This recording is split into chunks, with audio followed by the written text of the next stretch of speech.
India press club of north America എന്നൊരു സംഘടനയുണ്ട്. വടക്കേ അമേരിക്കയിൽ, കൃത്യമായിട്ട് പറഞ്ഞാൽ അമേരിക്കൻ ഐക്യനാടുകളിലും കാനഡയിലുമുള്ള ചില മലയാളികളായ പത്രപ്രവർത്തകർ ചേർന്ന് നടത്തുന്നതാണ് ഈ സംഘടന. ഇവരുടെ 11ാം വാർഷികം ന്യൂജേഴ്സി സംസ്ഥാനത്തെ എഡിസൺ നഗരത്തിൽ വെച്ച് നടത്തപ്പെടുകയാണ്. അവിടുത്തെ ഷെറാട്ടൺ ഹോട്ടലിലാണ് ഇവർ യോഗം ചേരുന്നത്. അപ്പോൾ അമേരിക്കയിലിരിക്കുന്ന മലയാളികൾ മാത്രം ചേർന്ന് ഒരു യോഗം നടത്തി കഴിഞ്ഞാൽ അത് അത്ര ശോഭിക്കുകയില്ല, അതിനത്ര ഗുമ്മുണ്ടാവില്ല എന്ന് തോന്നിയതുകൊണ്ട് കേരളത്തിൽ നിന്ന് ചില മാധ്യമപ്രവർത്തകരെ അവർ എഴുന്നള്ളിച്ചു കൊണ്ടുവന്നിട്ടുണ്ട്. അതിൽ പ്രധാനപ്പെട്ട ആൾ എന്ന് പറയുന്നത് നമ്മുടെ മാധ്യമ കുലപതി, മലയാള മനോരമയുടെ എല്ലാമായ ഇപ്പോൾ മനോരമ ചാനലിൻ്റെ പത്രാധിപനായിട്ട് പ്രവർത്തിക്കുന്ന ജോണി ലൂക്കോസാണ്. പിന്നെ മാതൃഭൂമി ചാനലിൽ നിന്ന് ഒരാളുണ്ട്, 24 ന്യൂസിൽ നിന്ന് ഹാഷ്മി താജ് ഇബ്രാഹിമുണ്ട്, റിപ്പോർട്ടർ ചാനലിൽ നിന്ന് നമ്മുടെ സുജയ പാർവതിയുണ്ട്. അങ്ങനെ മറ്റ് പല പ്രതിഭകളുമുണ്ട്. ഞാൻ എല്ലാവരുടെയും പേര് എടുത്തെടുത്ത് പറയുന്നില്ല. ഇങ്ങനെ 7-8 പ്രതിഭകളെ കൊണ്ടുപോയിട്ടുണ്ട്. പിന്നെ വിപ്ലവ സോഷ്യലിസ്റ്റ് പാർട്ടിയുടെ തീപ്പന്തമായിരിക്കുന്ന സഖാവി NK പ്രേമേന്ദ്രനും പോയിട്ടുണ്ട്. പത്രപ്രവർത്തകർ മാത്രം പോരാ, പാർലമെൻറ്റേറിയന്മാരും വേണം എന്ന് തോന്നിയിട്ടുണ്ടാവും. VK ശ്രീകണ്ഠൻ്റെയും അതുപോലെ തന്നെ പ്രമോദ് നാരായണൻ്റെ MLA പടം പോസ്റ്ററിൽ കണ്ടു. അവരവിടെ ശരിക്കും പങ്കെടുക്കുന്നുണ്ടോ എന്നെനിക്കറിയില്ല. ഉണ്ടെങ്കിലും ഇല്ലെങ്കിലും ഈ പറയാൻ പോകുന്ന കാര്യത്തിൽ അതുമായിട്ട് വലിയ ബന്ധമൊന്നുമില്ല. ഞാൻ പറയാൻ പോകുന്നത് എന്താ വെച്ചാൽ, ഈ പരിപാടിക്ക് പ്രായോജകർ വേണമല്ലോ. പത്രപ്രവർത്തകർ മാത്രം വിചാരിച്ചാൽ ഷെറാട്ടൺ ഹോട്ടലിൽ വെച്ച് 3 ദിവസം കലാപരിപാടി നടത്താൻ പറ്റുകയില്ല. അപ്പോൾ അമേരിക്കയിലുള്ള ഏതെങ്കിലും ഉദാരശീലനായ ഒരു കോടീശ്വരനെ കണ്ടുപിടിച്ചില്ലെങ്കിൽ കച്ചവടം നടക്കുകയില്ല. അത് രൂപയിൽ ചിലവാക്കിയാൽ പോരാ, ഡോളറായിട്ട് ചിലവാക്കണം. അവർ കണ്ടുപിടിച്ച ഒരു പ്രായോജകൻ അഥവാ സ്പോൺസർ എന്ന് പറയുന്നത് മലയാളികൾ ഇതുവരെ മറക്കാൻ സാധ്യമില്ലാത്ത സാജൻ വർഗീസ് എന്ന് പറഞ്ഞ ഒരു മഹത് വ്യക്തിയാണ്. പിന്നെ അദ്ദേഹത്തിൻ്റെ സഹധർമ്മിണി മിനി സാജനാണ്. അപ്പോൾ ഇവർ രണ്ടുപേരും ഇതിൻ്റെ പ്രായോജകരായിട്ട് വന്നു എന്ന് കേട്ട് കഴിഞ്ഞപ്പോൾ നമ്മുടെ നാട്ടിലെ ചില ആളുകൾക്ക് അത്ര സൂചിച്ചില്ല. കാരണം സാജൻ വർഗീസിനെ സംബന്ധിച്ചുള്ള അദ്ദേഹം ഒരു വിവാദ പുരുഷനായിരുന്നു. അദ്ദേഹം മലയാളികൾക്ക് ഒരിക്കലും മറക്കാൻ പറ്റാത്ത ചില സിനിമകൾ നിർമ്മിച്ചിട്ടുള്ള ആളാണ്. ഉദാഹരണത്തിന് വന്നു കണ്ടു കീഴടക്കി, അല്ലെങ്കിൽ NH-47, അതുമല്ലെങ്കിൽ മമ്മൂട്ടിയുടെ ബ്ലോക്ക് ബസ്റ്റർ സിനിമ ആവനാഴി, ഇതൊക്കെ നിർമ്മിച്ച ആളാണ് നമ്മുടെ സാജൻ വർഗീസ്. അതിന് ആദ്യത്തെ സിനിമ NH-47 ആയിരുന്നു. സുകുമാരക്കുറുപ്പിൻ്റെ കഥയായിരുന്നു അതിൻ്റെ പ്രമേയം. അദ്ദേഹം ഈ സിനിമാ നിർമ്മാണം മാത്രമല്ല, അതുകൂടാതെ പണം പലിശയ്ക്ക് വാങ്ങുകയും പലിശയ്ക്ക് കൊടുക്കുകയും ചെയ്യുന്ന ബിസിനസ്സുണ്ട്. സ്വകാര്യ പണമിടപാട് സ്ഥാപനം, നമ്മുടെ നാട്ടിലെ ആളുകൾ ബ്ലേഡ് കമ്പനി എന്ന് വിശേഷിപ്പിച്ചിരുന്ന ഒരു സംരംഭകനായിരുന്നു ഇദ്ദേഹം. അന്ന് ഈ സംരംഭകൻ എന്ന വാക്കില്ലായിരുന്നു, സ്റ്റാർട്ടപ്പും ഉണ്ടായിരുന്നില്ല. അതുകൊണ്ട് ഇദ്ദേഹത്തെ വെറും ഒരു ബ്ലേഡുകാരനായിട്ടാണ് ആളുകൾ കണക്കാക്കിയത്. മാത്രമല്ല 1982 തൊട്ട് 87 വരെ ഉണ്ടായിരുന്ന കരുണാകരൻ്റെ ഭരണകാലം എന്ന് പറഞ്ഞാൽ ഈ സ്വകാര്യ പണമിടപാട് സ്ഥാപനങ്ങളുടെ ഒരു കന്നിമാസമോ അല്ലെങ്കിൽ കൊയ്ത്തുകാലമായിരുന്നു. അതിൽ പ്രധാനപ്പെട്ടൊരു സ്ഥാപനം ഈ സാജൻ വർഗീസ് നടത്തിയിരുന്ന ഓറിയൻ്റൽ ഫിനാൻസ് കമ്പനിയാണ്. ഓറിയൻ്റൽ കൂടാതെ വേറെ ഉണ്ടായിരുന്നു Tony Chennakodan company, finance India, Labella financiers. ഇങ്ങനെയുള്ള നമ്മൾക്കൊക്കെ പേര് ഓർമ്മയുള്ള സ്ഥാപനങ്ങളും പിന്നെ നമ്മളൊക്കെ പേര് മറന്നുപോയ അത്ര തന്നെ പ്രസക്തമല്ലാത്ത അത്ര തന്നെ പ്രസിദ്ധമല്ലാത്ത വേറെ ചില സ്ഥാപനങ്ങളുണ്ടായിരുന്നു. ഇവരെല്ലാവരും ആളുകളിൽ നിന്ന് വലിയ തോതിൽ നിക്ഷേപങ്ങൾ സമാഹരിച്ചു. അതിൽ ഏറ്റവും പ്രധാനപ്പെട്ടത് ഈ ഓറിയൻ്റൽ ഫിനാൻസ് ആയിരുന്നു.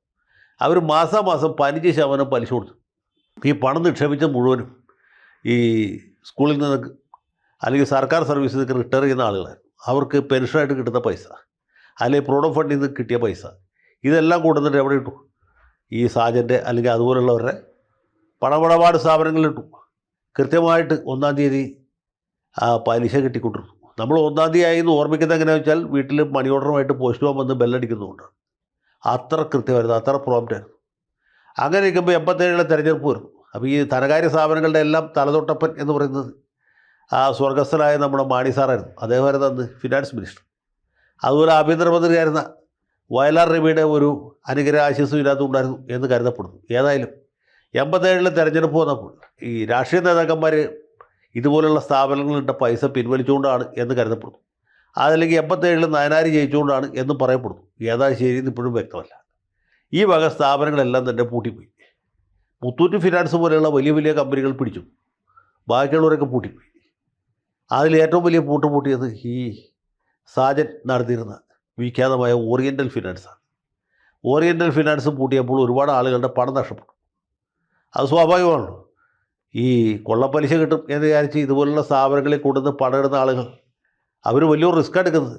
പാഷാണത്തിന് ചുറ്റും വിതറിയ പഞ്ചാരത്തരി നക്കരുതേ എന്നൊരു പാട്ട് പണ്ട് എൻ്റെ അച്ഛൻ പാടി കേട്ടിട്ടുണ്ട്. അത് വളരെ കൃത്യമാണ് എന്ന് നമുക്ക് ബോധ്യമാണ് ഇങ്ങനെയുള്ള സന്ദർഭങ്ങളിലാണ്. ഈ പഞ്ചാരത്തരി നക്കിയവരൊക്കെ അധികം വൈകാതെ പാഷാണം കഴിക്കേണ്ട അവസ്ഥയിലെത്തി. ഇവരുടെയൊക്കെ പണവും പോയി, ആ പലിശയും പോയി, ഒന്നുമില്ലാത്ത അവസ്ഥ. അതുവരെ നിരന്തരമായിട്ട് ഈ പരസ്യങ്ങൾ പ്രസിദ്ധീകരിച്ചിരുന്ന മാതൃഭൂമി, മലയാള മനോരമയൊക്കെ കൈ വളർത്തി. അവരതിനുശേഷം ബ്ലേഡ് കമ്പനികളെക്കുറിച്ച് ഫീച്ചറുകൾ എഴുതാൻ തുടങ്ങി. അങ്ങനെ ഭയങ്കര രസകരമായ രീതിയിൽ കാര്യങ്ങൾ മുമ്പോട്ട് പോയി. പോലീസ് കേസ് രജിസ്റ്റർ ചെയ്തു. സാജൻ വർഗീസ് അടക്കമുള്ള ആളുകൾ പോലീസ് അറസ്റ്റ് ചെയ്തു. ഇവരൊക്കെ കുറച്ച് ദിവസം ജയിലിൽ കിടന്നു. കുറച്ച് കഴിഞ്ഞപ്പോൾ അവരെയൊക്കെ ജാമ്യത്തിൽ വിട്ടു. പിന്നീട് ഈ കേസുകൾക്ക് എന്ത് സംഭവിച്ചു എന്ന് നമുക്ക് ആർക്കും അറിയില്ല. പോലീസിൻ്റെ ഉദാസീനത കൊണ്ടാണോ, പ്രോസിക്യൂട്ടർമാർ ഒത്തുകളിച്ചതാണോ, അതോ നീതിപീഠത്തിൻ്റെ ഭാഗത്തുനിന്നുള്ള ഉദാര മനസ്സുകൊണ്ടാണോ, അതോ പരാതിക്കാർ പരാതി പിൻവലിച്ചുകൊണ്ടാണോ എന്നറിയില്ല. ഈ ഒറ്റ കേസിലെ ഒരു പ്രതിയെ ശിക്ഷിച്ചായിട്ട് നമ്മൾ ആരും കേട്ടില്ല. സാജൻ വർഗീസിനെ ശിക്ഷിച്ചായിട്ട് അറിയില്ല.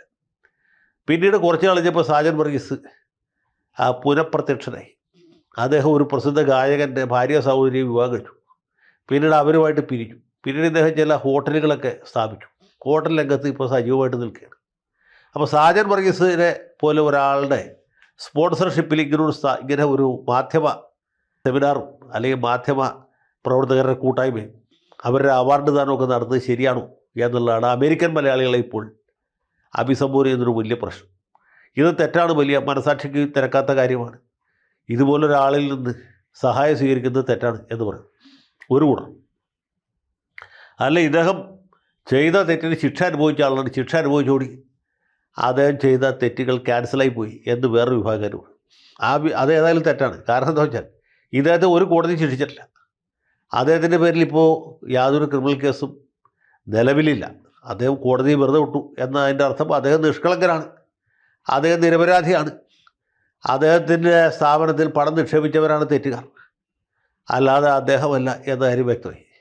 പിന്നെ ഇനിയും അദ്ദേഹത്തെ കുറ്റപ്പെടുന്നതിൽ യാതൊരു കഥയുമില്ല. അദ്ദേഹത്തിൽ നിന്ന് സഹായം കൈപ്പറ്റിയാലും തെറ്റില്ല.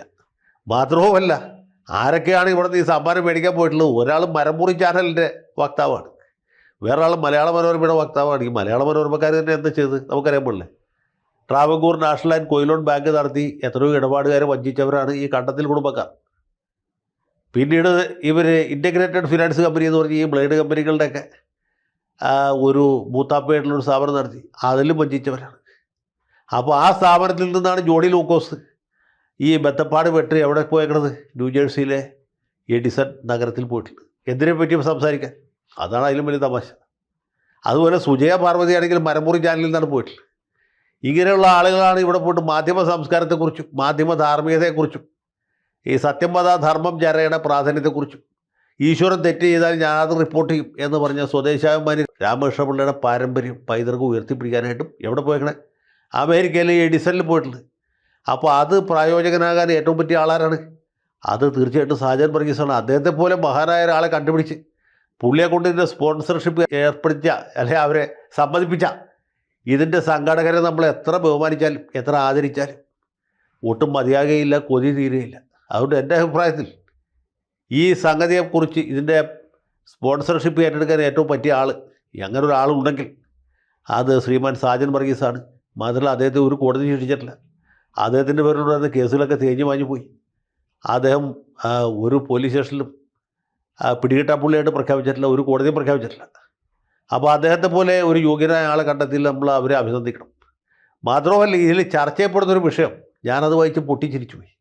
മുതലാളിമാർ വിഴുങ്ങിയ മാധ്യമ പ്രവർത്തനം എന്നാണ്. അതായത് ആഗോള മുതലാളിത്തത്തിൻ്റെ കടന്നുകയറ്റം പത്രപ്രവർത്തന മേഖലയിൽ.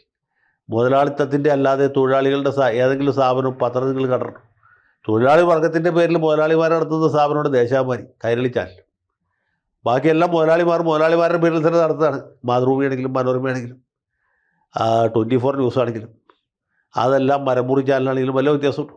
24ൻ്റെ പണം മുടക്കിയിട്ടുള്ളത് ഗോകുലഗോപാലനാണെങ്കിൽ, മറ്റത് മരമുറി കേസിലെ പ്രതികളാണ്, മറ്റത് മനോരമക്കാർ കണ്ടത്തിൽക്കാരാണ്, മറ്റത് പുളിയാർമല എസ്റ്റേറ്റുകാരാണ്. അപ്പോൾ ഇതിലൊന്നും യാതൊരു കഥയുമില്ല. അവരെന്നിട്ട് ഇവിടെ നിന്ന് ചർച്ച ചെയ്ത് പോരാച്ചിട്ട് എഡിസണിൽ പോയിരുന്ന് ചർച്ച ചെയ്യുകയാണ്. പടച്ചോനെ, എന്തൊക്കെ തമാശകളാണ് നമ്മുടെ രാജ്യത്ത് നടക്കുന്നത്.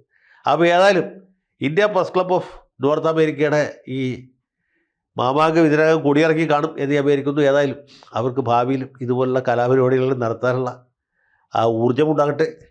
സാജൻ വർഗീസിനെ പോലെ നല്ല മനുഷ്യർ ഇതുപോലുള്ള പരിപാടികളെ പിന്തുണയ്ക്കാനും അതിന് എല്ലാ വിധത്തിലുള്ള സാമ്പത്തികവും സാംസ്കാരികവും ശാരീരികവുമായ പിന്തുണ കൊടുക്കാനും മുന്നോട്ട് വരട്ടെ എന്ന് മാത്രം ആശംസിച്ചുകൊണ്ട് എളിയ വാക്കുകൾ അവസാനിപ്പിക്കുകയാണ്. ജയ് ഹിന്ദ്.